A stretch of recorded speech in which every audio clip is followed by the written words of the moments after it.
Okay, I'm Allie Blick. I have been living in the Selkirk area since 1997.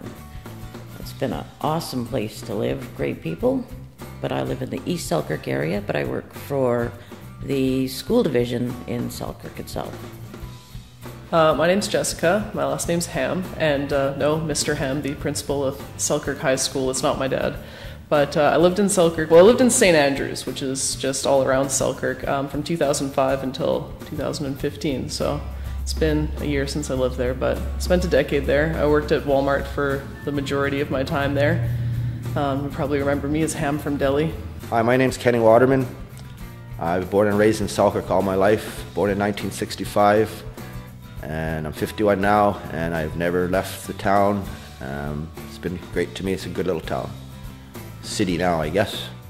Selkirk is a community that is got a lot of diverse people, everything from farmers to lawyers. Every which way you look, there is a difference in the area. Very much there's a lot of extra things going on, such as fishing around the area, ice fishing. Selkirk is not that far away from Winnipeg, actually.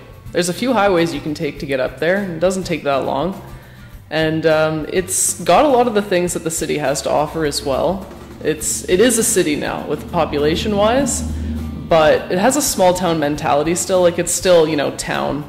It's, there's not many traffic lights. There's only the one-way street that you'll see tourists going the wrong way down quite often.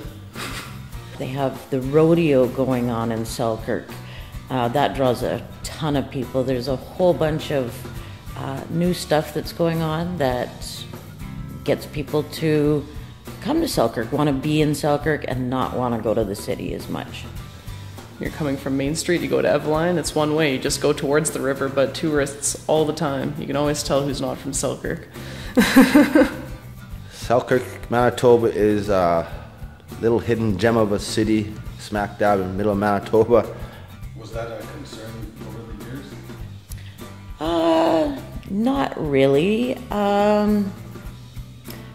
But as you do get older, you find that traveling to the city gets to be a pain in the butt when you're working and you have other jobs to do. I have horses and stuff, so I really don't have a lot of extra time to run into the city all the time. It's a pain in the butt. The skate park is in Selkirk Park, which is kind of at the northeast side of town, I guess. And the park's always open. You can always cruise through the park any time of the day or the night. Go hang out there. Skate park's always open. It's a really happening spot in the summer because there's a campground there too. It's very community friendly with our hockey, our soccer. The schools are fantastic. The teachers, the principals. Awesome place to raise a family. They built the skate park because too many kids were skateboarding over by the waterfront there, and they didn't want anybody falling in the water, I suppose, so they went and built them skate park elsewhere. Lots of recreation with our parks and our pool, and you can fish in the Red River, and you can hunt in the evenings at fall time, ducks and geese. It's a great little community. The schools are awesome. I happen to work at one of the schools. The education system there is really good for people even who are having a hard time in school. There's a lot of different areas and ways that they can approach their learning, which is nice. You don't find that as easily in the city. I went to Lockport Middle School, and it felt like an elementary school, honestly. They had large colorful paintings on all of the walls. The school was shaped like a series of octagons all kind of put together. It was very strange and very asylum-like, which is appropriate for Selkirk, having having all three of those, and the fourth one, aka Walmart down the street there, right? Well, from growing up in my experience, Aaron, I would say they're more, student-friendly. Not so much as a leather jacket bullies type anymore. The Selkirk High School is actually a great place. They didn't want to build a bunch of high schools in the Interlake for all of the residential areas, so they actually have all the kids come from all the reserves to come to the Selkirk High School. You don't see people walking down the hallways anymore. Kids are in classes. It's a really big population. It's probably got as many kids as the Winnipeg schools have. I know it has more than Stonewall did, but it's very, what'd you say? Very diverse, as opposed to going to Stonewall or going to, where's another, Gimli High School. Selkirk's very diverse that way. Less hassle for the students, the teachers, faculty. Selkirk's got a good school system happening. The everyday people in Selkirk are pretty awesome. If you happen to be stranded on the road, you'll get somebody stop to ask if you want help, if you're okay. When you go shopping, 90% of the time you get people smiling at you in the stores when you shop there, if you've lived there long enough.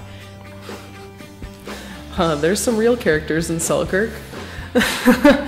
Oh, they're really friendly. Like, you know where friendly Manitoba comes from on the old license plate? I think that should belong to Selkirk because we're very friendly. 9 times out of 10 you run into somebody or some buddies that you know, not always on a good day when you have your hair done. But other than that, it's great. People are really, really nice there. It's great now that there's a bus line. There's one bus in Selkirk now, so I mean, not the one that goes from Selkirk to Winnipeg. That one got cancelled, so now it just keeps all the crazy people, I mean, all the wonderful people of Selkirk in the city. Most of us in the town, we can go to Tomboy or Market Garden now, or to KFC, which is Champs, Extra Foods, the grocery stores, and we'll know people. So there's one bus, and now people can really get around to that end where Walmart is and everything, and to the back of the city. But you can definitely tell everyone's just out to have a good time. The nightlife is very popular in Selkirk, you know. There's always something going on. And it takes that longer to do our grocery shopping because we like to talk and talk about old days, talk about Selkirk, who we know, what's going on. It's a very community-friendly place, Selkirk is. Summer is awesome, except for maybe the mosquitoes. That would be the worst part, but I think that's just a general Manitoba thing, is the mosquitoes. Summer, they have a lot of things going on down at the waterfront. There's lots of farmers markets. It's beautiful. I love going down by the river, the waterfront there. They have a great fireworks display. There's like a huge field you can sit in to watch it. They always have festivals and stuff, the carnivals. There's a few Wonder Show like carnivals that stop there, so it's always good. Craft sales, I love craft sales. The summers are fantastic. The rodeo, just a lot of events. We get our share of rain, we get our share of sunshine. The waterfront, yeah. When you're going like that one way I was telling you about down Manitoba Avenue, when you get to the end, they're at the riverboat. There's the riverboat cafe there, and then there's the waterfront. There's lots to do. Bands playing on the waterfront. It's just a really fun place to be. There's actually still it's not really a cruise ship, but it's just one of those, I don't know, it's like a mini cruise ship? I don't know, that goes for tours around the river or whatever. The weather-wise, it's perfect. People have this year exceptional flourishing gardens, whether it be tomato, beans, or beets. The garden's all good, and that means it's a good summer. Fall is a great time because it's a little cooler. It's beautiful with the river and the trees, but you find things start to calm down a little bit more in the fall, and there's a little bit more people that are subdued just because it's winter coming. I guess everybody's just trying to go out and have some fun while they still can be out at night. I mean, wintertime, everybody just kind of hibernates, so I guess they're just trying to spend that last amount of energy out there and go party it up some more while they still can. Fall is when you hear the geese coming. The geese are coming back from up north. They're in the States or wherever they're migrating pattern. It's beautiful, but there is that kind of sadness, I would say, in people, just because they know that summer's ending and it's going to be winter. For me, the fall time is when you pick your cucumbers and your tomatoes out of your garden, and you got toasted tomato sandwiches and cucumber sandwiches, and the geese or ducks, or you can hear the honk honk in the evenings. They're going to their fields, and the weather it's really nice and cool from a hot summer. I really like the change of the colors of the trees, and fall is a fabulous time around this neighborhood too. What about winters? What are winters like in Selkirk? Some people would say they really like winter. I'm not one of them, but I do know people that do. They really enjoy the snowmobiling. They actually have a huge light display over at the waterfront, and you can just drive through, and it's all lit up there on the water, well, on the ice at that point. Winters are what you make out of them. They could be long and cold. If you skidoo, or if you have, I like ice fishing or something, you can, it's like a 5-month winter, I would say. So if, you can make the best out of it. There are lots of things to do. There's a lot of different clubs if you wish to join them. Well, if you have kids, you can take them to the snow hills and do downhill sledding, you know, and people still get out and do their fishing.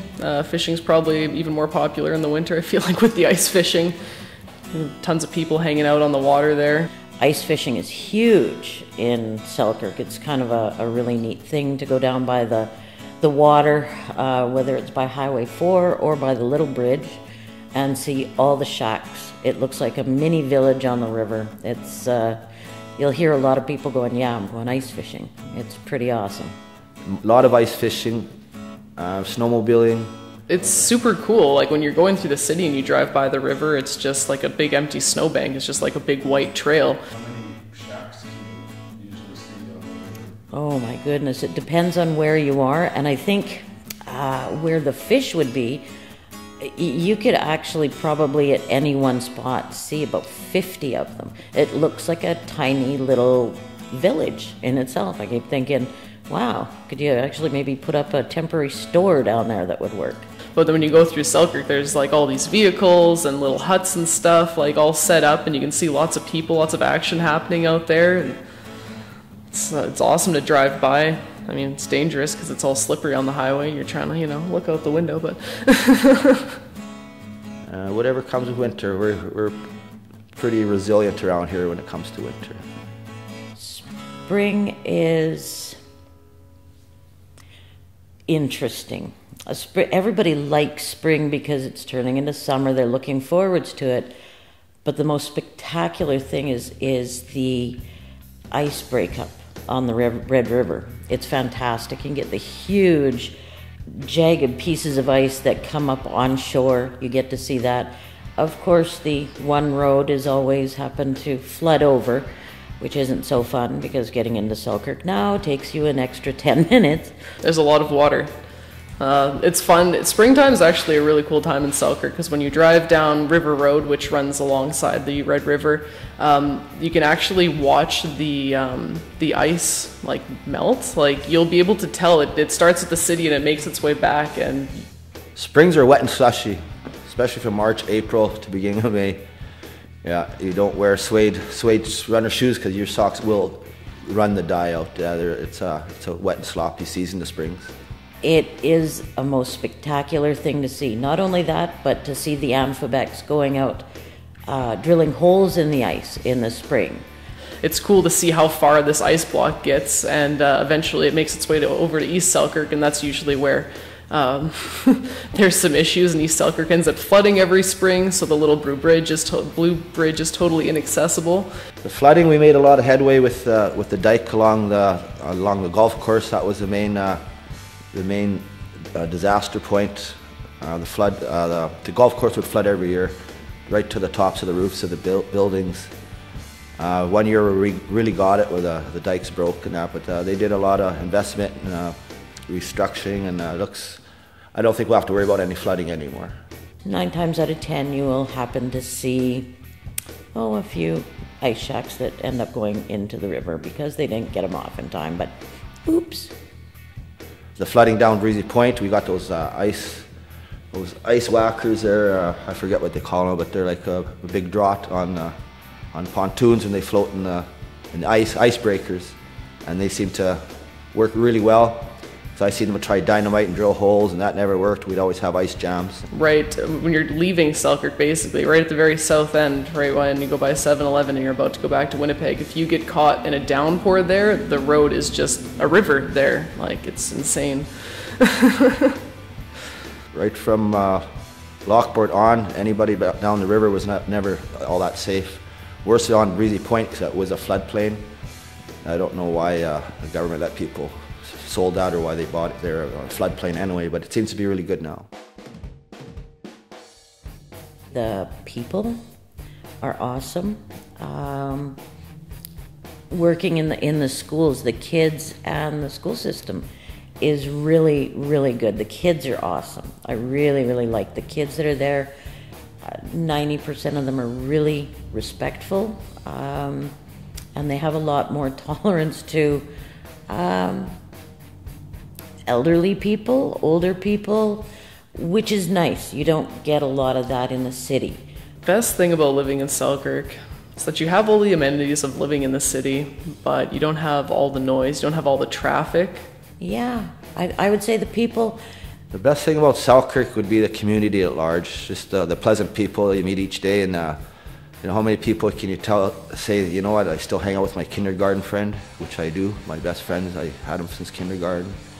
There's never really big events. I mean, Steelers games are like big event in Selkirk, but even then, like that, yeah, it's not nearly as bad as Winnipeg traffic is on a daily basis.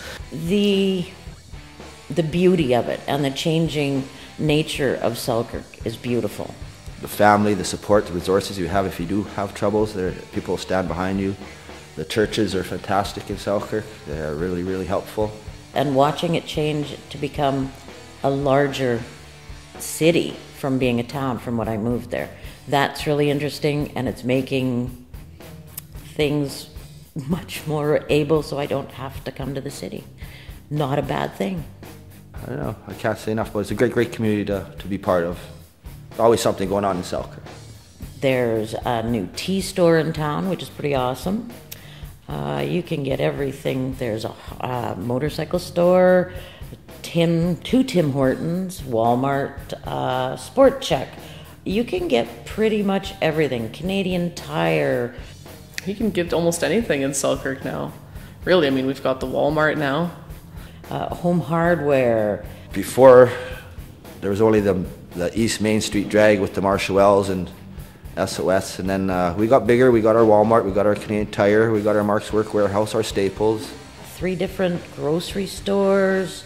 We've got a Sports Check now right by the Canadian Tire. We have 2 Tim Hortons now, 2 Subways, 2 McDonald's. That's what we're keeping track of the 2s of. You can get pretty much everything you need there in Selkirk. There's still a movie theater. It's a really cool old movie theater. There's only one giant screen on there. It's like a big auditorium. So go check out the Gary if you can, because it's a really cool experience. It's very old. It's like ancient, so gotta check it out before they renovate it into another Silver City or something like that. Various restaurants in town, Boston Pizza, the Subways, our Barney Gargles, which is one of the oldest ones in town. 204 is a really cool skate shop that they have there, probably better than most of the ones you find in Winnipeg. I don't know if it's worth mentioning, but there's a few cool head shops that are set up around town now too. We were wondering when we'd get one. Cheeky Leaf, that's right across from the movie theater, has tons of cool stuff. You don't really have to go to a specialty store. We have our own specialty stores here and there hidden away. Keystone Sporting Goods is the icon in Selkirk, our sporting goods shop there. It's been there since I can ever remember. At one of the jobs that I worked at a gas station. At one point, one of these customers, whether they'd been drinking, not sure what, but they came in and decided they wanted to drink coffee. Not only did they drink just a little bit of coffee, they bought coffee, and they decided to chug the coffee. I thought that was a little odd, but okay, whatever, floats your boat. They proceeded to walk outside to the side of the store and throw it up as all these customers are coming in to get gas. It was a very odd and disturbing experience, but it really provided a lot of entertainment for the customers. Oh yeah, the fish. That's a good topic, Aaron. That's a story in itself. The big fish statue is awesome. See, before Selkirk even got the fish, us kids would go to the riverbank and catch big fish, like 27 pounds, 32 pounds. I grew up actually in the city. I moved back to Alberta, and then I came back here. But when I lived in the city, we actually came out one evening to go and see the big fish. We went about pounds back then, not inches. And it was our little hidden gem. And my brother's best friend, his name was William Charles Lawrence Northway. it's a mouthful, so we just call him Chucky. Chucky Northway. And that was one of our Winnipeg excursions. Boy, was that fun, but yeah, it was a good time.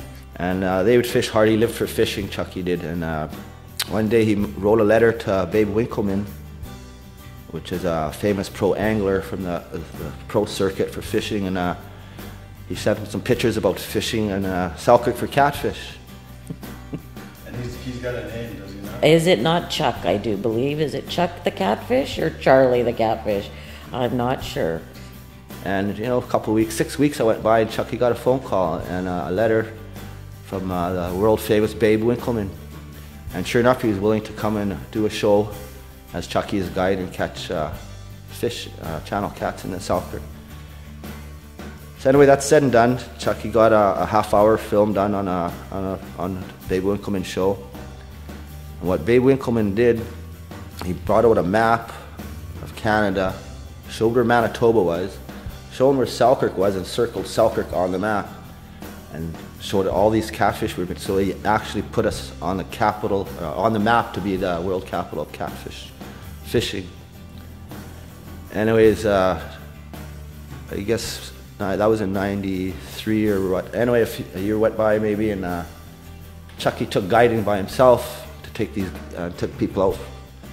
And this one tragic day, his motor wouldn't start, and he got too close to the Lockport floodway. And what happened is the boat started filling up with water and spinning, and Chucky made a dash for shore, saving these two other guys from Toronto's lives in the process because the boat was going to tip. So he bailed out. The two other guys got saved by guys with jerry cans and ropes, and Chucky fought for 45 minutes, but he succumbed to the drowning. I was unfortunate, or fortunate enough, one to find him at the bottom of the river 24 hours after he went in, and it was okay. You know, he died doing what he loved. Anyway, during this time, Selkirk was in the process of getting their own statue. Like little towns got the statue. I've seen mosquitoes, partridges, and Ericsdale, and the duck at Petersfield. Anyway, we're going to get a catfish. And originally it was down at the park, but I guess the town and the folks in general, the community, decided it's not a good place in the park, because the only time you ever see that fish is if you go to the park. So where it is right now, in front of the statues, in front of Smitty's restaurant, and it's a perfect place because you go through Selkirk, you can't miss the fish. And I don't think there was a contest to name the fish. I think after Chucky's contribution to catfishing and putting Selkirk on the world stage, it was just natural to call the fish Chucky the channel cat. But anyway, after Chucky did these episodes, there was more and more American money coming into town. The hotels were full. The bait shops were having American money in their tills. So it was a worldwide phenomenon. Even the Canada, from coast to coast, people from Quebec, from BC, would be coming in and spending their money and fishing in Selkirk.